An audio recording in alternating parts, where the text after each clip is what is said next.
The only local news teams taking action for you. KIMA KEPR Action News starts now.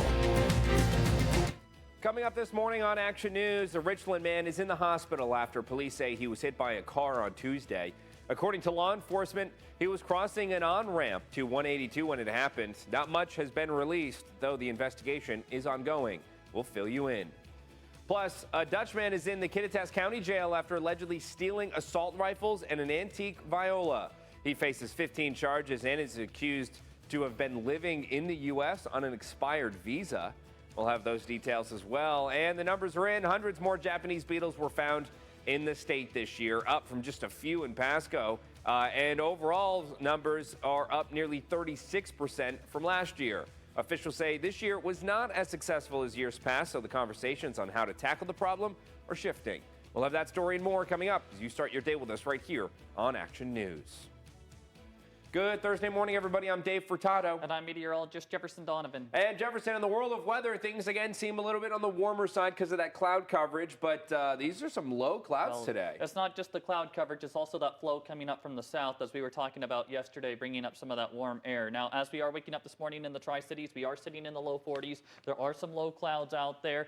In terms of precipitation, we're not seeing too much wet weather right now, but that wet weather is coming. It is going to be a fairly soggy Thursday for some of us, and Friday is also going to be fairly soggy for some of us. And then in a departure from yesterday's forecast, there is even going to be a good chance of rain for this coming weekend. Now, as we do look at what we're doing in the Tri-Cities right now, it's 40 degrees underneath those mostly cloudy skies. Here's a look at your weather headlines today and going forward. Rain remains possible on Thursday and Friday. As I was just mentioning, showers are going to stay a possibility through the weekend. And then temperatures also trending pretty seasonal. We're not straying too far off from average one way or the other. I'll break down your full extended forecast coming up. Thanks, Jefferson. We begin this morning in Yakima. A Richland man was injured and taken to the hospital after being hit by a car Tuesday evening. Just after 10 p.m., Washington State Patrol says a 31-year-old man was crossing the on-ramp of exit 33 of Interstate 82 in a limited access area. A 42-year-old Yakima woman was driving and attempted to enter I-82 westbound from Yakima Avenue when she hit the pedestrian. He was taken to Yakima Multicare Memorial Hospital with unspecified injuries. The driver was not injured and was able to drive away from the scene. It's unknown if drugs or alcohol were involved. WSP is still investigating the collision. And troopers with the Washington State Patrol are currently investigating a body that was found in Richland. This is at State Route 240 and Interstate 182, the interchange there. Authorities haven't said how the body was found, but they did say they believe it's a man who had been there for some time. Troopers say the investigation is ongoing, adding they don't believe foul play is suspected. And a 911 call reported a person who appeared to have fallen to the ground at around 10 a.m. yesterday near the Holiday Inn Express in downtown Yakima. Medics arrived at the scene and tried life-saving measures, but unfortunately, the unidentified individual passed away due to a possible medical or drug-related reason. No cause of death has been confirmed, which is currently under investigation. And a Yakima County man on the run for more than 4 years is now in jail and scheduled to stand trial in February. The man is accused of assaulting his significant other in December of 2019 on Yakima Nation tribal land, which makes this the federal case. After he couldn't be found in 2021, the FBI released a wanted poster of him with the hopes it would lead to his arrest. After 4 years of being on the run, he was arrested in Yakima on September 13th. He's being held in the Yakima County Jail with his trial set to start on February 24th. And a man from the Netherlands is in jail in Kittitas County accused of stealing rifles and a 1930s-era viola valued at $45,000. The man is facing 15 charges of burglary, theft, gun crimes, and trafficking stolen property. Authorities also allege he was living in the United States on an expired visa. They say he was connected to the thefts after two alleged victims said a woman they had both dated had likely taken part. The stolen viola was found in the woman's apartment in Bothell, while the gun case from one of the stolen rifles was also found by police. The man's bail was set at $100,000. Waterline work is set for Nob Hill Boulevard between 34th and 38th Avenue starting today. The work is set to start at 7 this morning and last until 3:30 p.m. tomorrow. Traffic will be limited to one lane in both directions. Drivers should expect delays and should use alternate routes until the road work is finished. Access to homes and businesses in the project area will be maintained as best as possible. And with winter weather now here, state troopers are sending out a reminder if there's snow, ice, or even rain on those roads, slow down and be careful. Troopers say they see a lot of crashes caused by people who are driving too fast for the conditions. They suggest you drive slower and make sure you plan ahead for longer travel times. I think a lot of times, people forget you should drive for the conditions of the roadway, not just because the speed limit says, 60 miles an hour. That's when the road, conditions are great.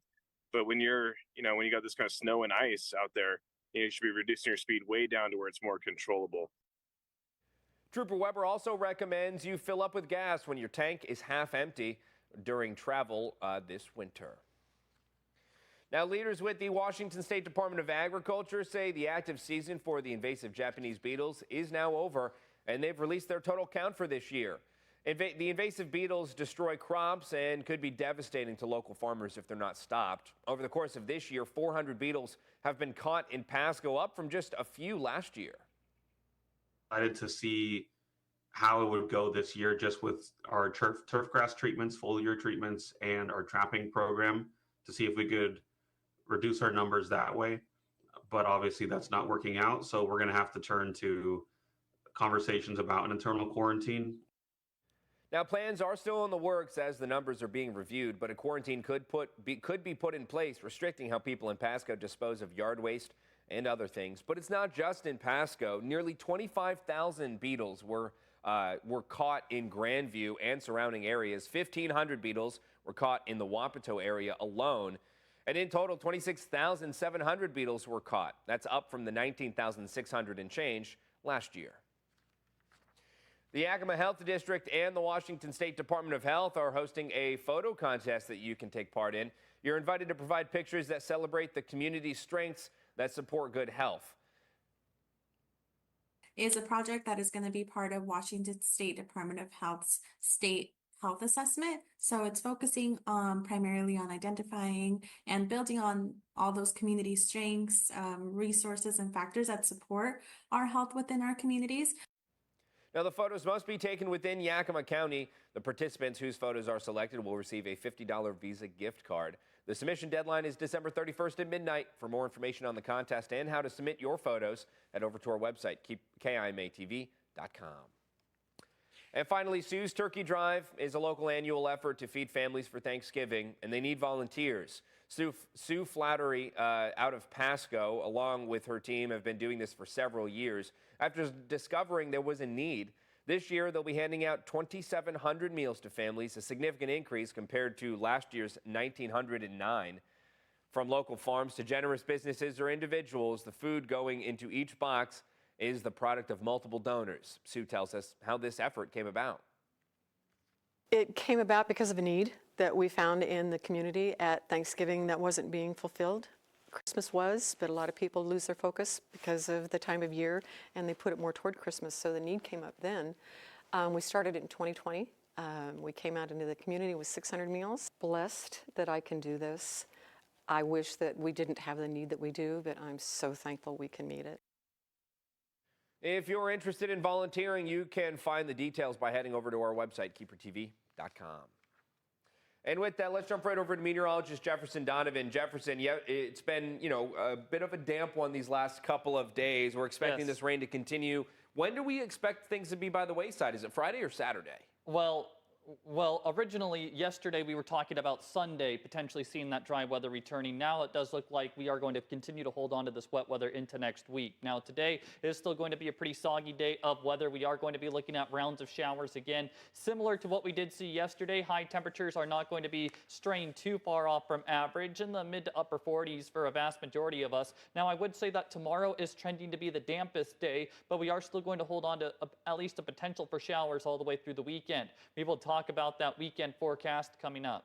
Thanks, Jefferson. The time now is 5:09. Coming up on KEPR KIMA this morning, there's a new task force in town put together by the U.S. Attorney for Eastern Washington. Its goal is to take on environmental crimes in our region and help those affected by that crime. On the other side of the break, we'll catch up with that U.S. Attorney. But later in the show, national news. A Florida man was arrested over an alleged bombing plot that at the New York Stock Exchange. It's been a months-long investigation, and it started when officials discovered bomb-making sketches in a storage unit the suspect used. And nearly a quarter of Americans experience chronic pain, and more people report it in rural areas. Researchers say its effect on day-to-day life could lead to worse outcomes like opioid use. We'll talk that when we get the health news. Stay with us.